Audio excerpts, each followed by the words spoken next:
بيبدأ فيلم النهارده في سنة 1990 مع ساهر واللي بيبقى رايح يبيع جوز خواتم ب$25. بعدها بنروح لأبو ساهر وبيكون مقدم طلب قرض من البنك عشان يفتح السيرك اللي بيحلم بيه طول عمره. بس المشكلة إن صاحب البنك هيتفرج على العرض في السيرك، ولو عجبه العرض هيوافق على القرض، ولو ما عجبوش مش هيوافق. وبعد كده بنروح للساهر واللي بيبقى راجع بالفلوس لأبوه، لكن بيطلع عليه قطاع طرق وبيثبتوه وبياخدوا منه الفلوس. بس ساهر قدر يضربهم وياخد الفلوس ويهرب. وبعدها بنشوف ساهر وهو بيدي لوالده $25 وبيقول له اديهم للبنك عشان ما يحجزوش على السيرك. وابوه بيقول له طول ما انت معايا السيرك عمره ما هيتقفل، لان شايفك وانت بتضحي من اجل بقاء السيرك. وساهر بيسأل ابوه طب لو العرض ما عجبهمش، لكن ابوه بيقول له اكيد هيعجبهم ما دام معايا ساحر جامد زيك. وبعدها بننتقل ليوم العرض وبيجي مدير البنك واتنين موظفين معاه، وبيبدأ العرض وبيقدموا عرض جامد جدا، لكن واضح ان مدير البنك مش عايز يوافق على القرض. وبعدها بينتهي العرض وبيتفاجئوا ان مدير البنك رفض يديهم القرض، وبكده السيرك هيتحجز عليه ويتقفل. وابو ساهر حزن جدا لان ده كان حلم حياته. وساهر لما شاف كده راح لمدير البنك وترجاه، لكن مدير البنك ضربه. وبرضه فضل ساهر يترجى فيه بكل الطرق وان هو هيبقى احلى سيرك في العالم، لكن برضه المدير لسه مصر على قراره. ولما ابو ساهر شاف المنظر غضب جدا وطلع المسدس وقتل نفسه. وبعدها بننتقل لساهر بعد 25 سنة من وفاة والده، وبتكون ذكرى وفاة والده دايما على باله ومش بتفرقه. بعدها بنشوف ساهر وهو نازل من فوق البنك بالحبل والسما كلها بتنطر فلوس، وبيكون سرق البنك بتاع الشخص اللي مرضيش يدي القرض لابوه زمان، ورمى كل الفلوس في الشارع عشان يدمره. وبعدها الشرطة بتوصل وبيركب ساهر المكنة بتاعته وبيطير بيها، وبيعرف ساهر بحبة حركات ان هو يزوغ من البوليس وبيهرب. بعد كده بنروح لعلي واللي بتبقى فيه عصابة معلقة، ورئيس العصابة بينزل علي وبيسأله على الضابط جي. علي قال له جي ولسه هيكمل ويشتم عشان رئيس العصابة يسيبه يمشي. بنشوف جي بعد ما خرم الحيطة بالتوك توك بتاعه والتوك توك ما حصلوش حاجة، وبيقف الضابط جي بالتوك توك بتاعه وسبحان الله بيضرب الارض تطلع حديدة. بيعرف ان هو يرفع العجلتين الورانيين من التوك توك وبيعرف يوقع 5 من الحرامية.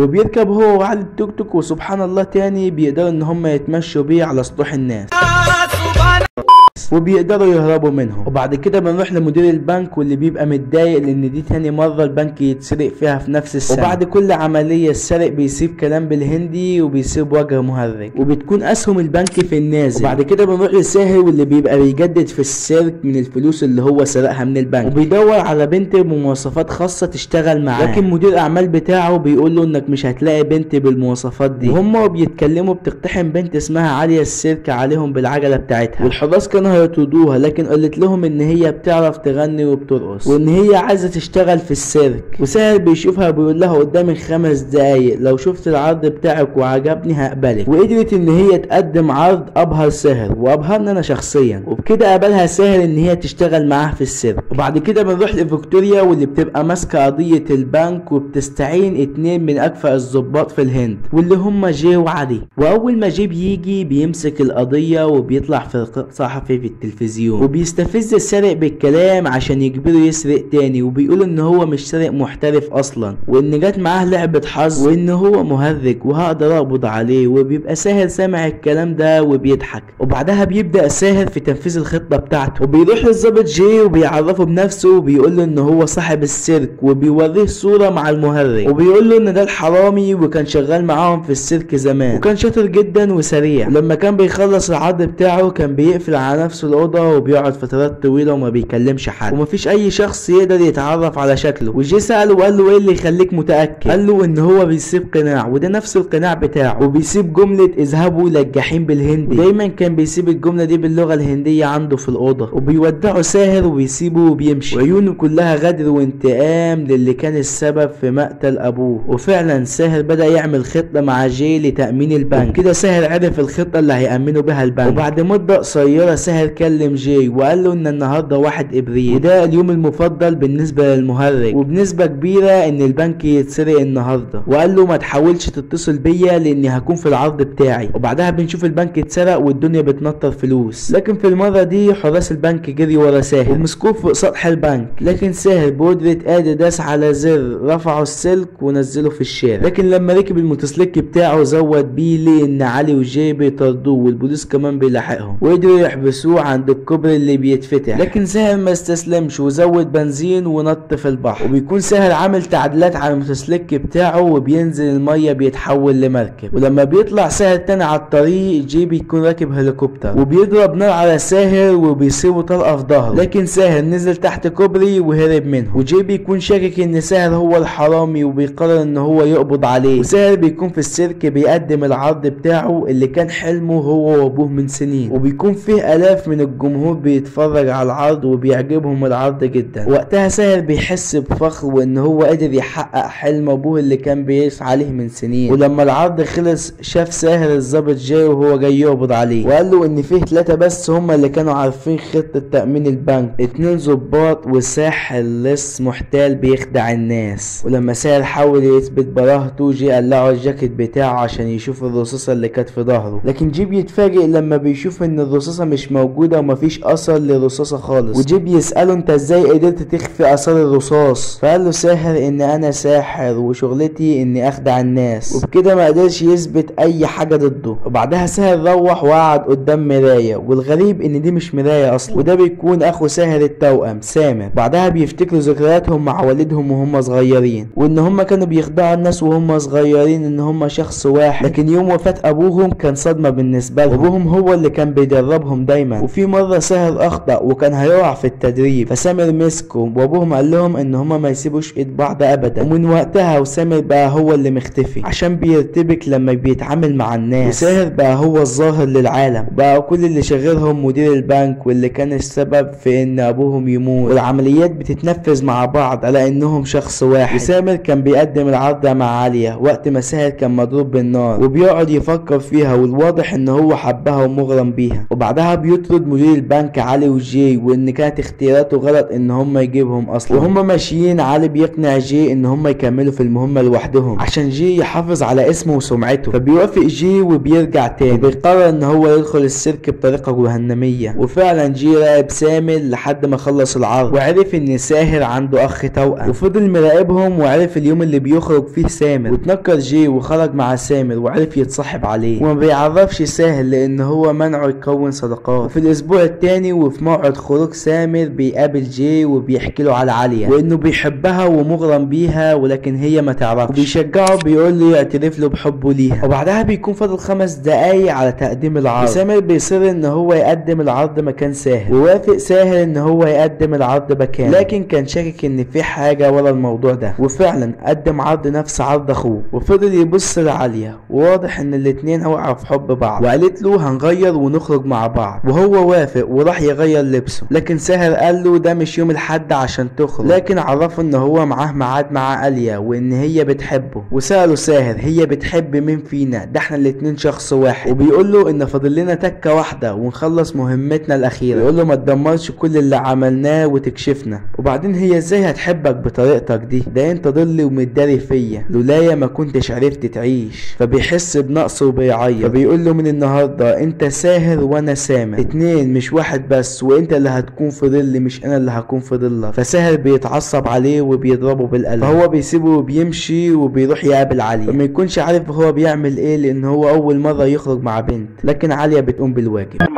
لا لا يا باولو يا باولو يا باولو.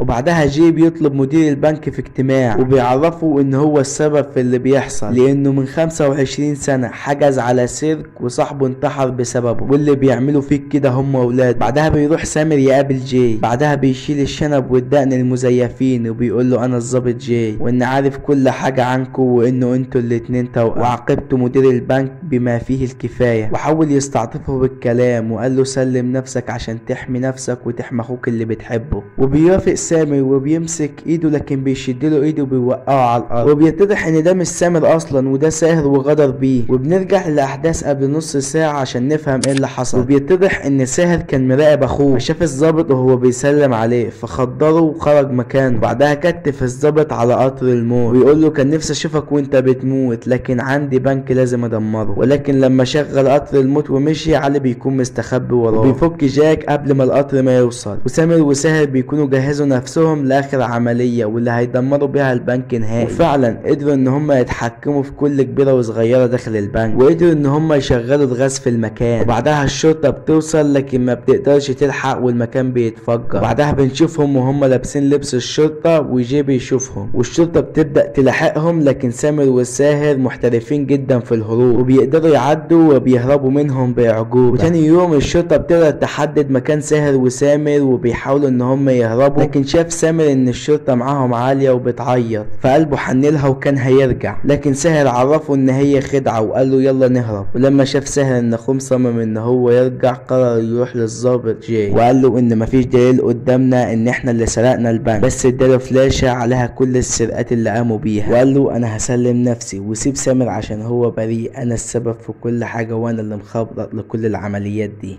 بعدها جي بيوافق وبيروح لساهر وبيقول له من النهارده انت سامر ومش هتكون ضل تاني، وبيقول له احنا عشنا اتنين كشخص واحد ودلوقتي لازم واحد فينا اللي يضحي عشان التاني يعيش. وبيحاول ساهر ان هو يرمي نفسه من فوق الجسر بس اخوه بيلحقه وبيمسك ايده وبيقول له سيبني انا لو مت انت هتعيش حياتك براحتك وهتكون حر وهتتجوز عالية كمان. وبيفتكر سامر كلام ابوه لما قال له ما تسيبش ايد اخوه، وبيرفض يعيش من غير اخوه وبيسيب ايده وبيموت الاتنين وبيخلص الفيلم على كده. مونتاج حلقة النهارده يوسف احمد، فويس اوفر الحلقة عادل كامل. اشوفكم على الف خير، سلام.